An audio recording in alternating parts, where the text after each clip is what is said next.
देखिए कितने आराम से ये निकल आएगी। बिल्कुल देखिए, ये इस तरह हम निकाल के ना प्लेट में रखते जाएंगे। इसी तरीके से इसको सारी बहुत आराम से इसकी ना निकलती आती हैं। ये देखिए,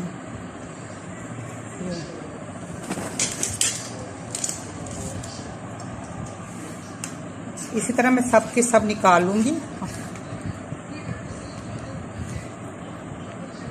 ये देखिए, ज़बरदस्त डिज़र्ट है, स्वीट डिश है और हलवा है, मिठाई है, जो भी आप इसको समझें।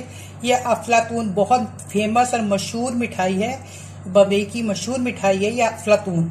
तो ये मैं आपके साथ आज रेसिपी शेयर कर रही हूँ। अफलातून मिठाई अब आप लोगों के लिए आसान हो गई। आप घर में बैठ के बनाएं और खुश होके खाएं कि मुतमईन होके कि ये साफ सुथरी आप अपने घर में खुद बना रहे हैं। तो उसके लिए मैंने लिया है 1 कप सूखा दूध और इसकी मेजरमेंट चीनी, सूजी और घी की। घी मैंने देसी लिए, मिठाई देसी घी में बने ज़्यादा अच्छी। अदरवाइज आप लोग कोई से भी घी में या ऑयल में बना सकते हैं, कोई ऐसा रूल नहीं है इसके लिए। बस ये कि ज़रा मिठाई बना रहे, मेहनत करें तो ज़रा अच्छी कर लें।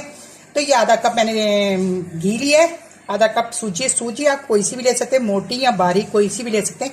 मैंने बारीक ली है, तो आप कोई सी भी ले सकते हैं। इसके लिए कोई ये नहीं कि आप जरूरी बारीक ही लें। और आधा कप चीनी है। तो चलिए आइए शुरू करते हैं। बाकी इंग्रेडिएंट में साथ साथ आप लोगों को बताती भी जाऊंगी कि मैंने इसमें और क्या क्या चीजें इस्तेमाल करनी है।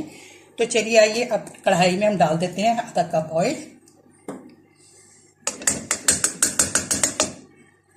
अब साथ ही हम इसमें सूजी डाल देंगे। जैसे ही घी मेल्ट हुआ है, सूजी डाल देंगे। अच्छा, हमने इसको मीडियम टू लो फ्लेम पे पकाना है। बस इसकी जरा भुनाई और यही चीजें होती हैं जो बहुत हमने आराम से करनी होती है। थोड़ा प्रेशर चाहिए होता है इसके लिए, और कुछ नहीं है। बस आप इसको अच्छे से इसको भूनेंगे, इसको कलर लाना है इसके अंदर। और इसको जब तक ये आप चलाते रहेंगे जब तक कि ये भून ना जाए और खुशबू ना आने लगे। मगर आपने इसको हल्की आंच पे पकाना है, तेज आंच पे बिल्कुल नहीं बनाइएगा, वरना सूजी जल जाएगी और आपकी जो उसका कलर उसका आना चाहिए, जो मिठाई का जायका आना चाहिए, वो बिल्कुल नहीं आएगा। मेहनत बेकार चली जाएगी। तो इसलिए आप इसको धीरे धीरे ऐसे चम्मच चलाती जाए और इसको पकाती जाए। कम से कम आपने इसको 15 मिनट तक सूजी को भूनना है और हल्की आंच पे भूनना है इसको, जैसे कि भुना जाता है। और इस मिठाई में इसकी कलर जब तक कि इसका कलर अच्छे से नहीं आ जाएगा, हम इसको भूनते रहेंगे। अच्छा, ये नट्स मैंने ले लिए हैं। मैंने कहा जब तक सूजी हो रही, मैं आप तो हमारी सूजी बस हो गई है, भून गई है। अब इसमें मैं चीनी डालूंगी। चीनी भी साथ साथ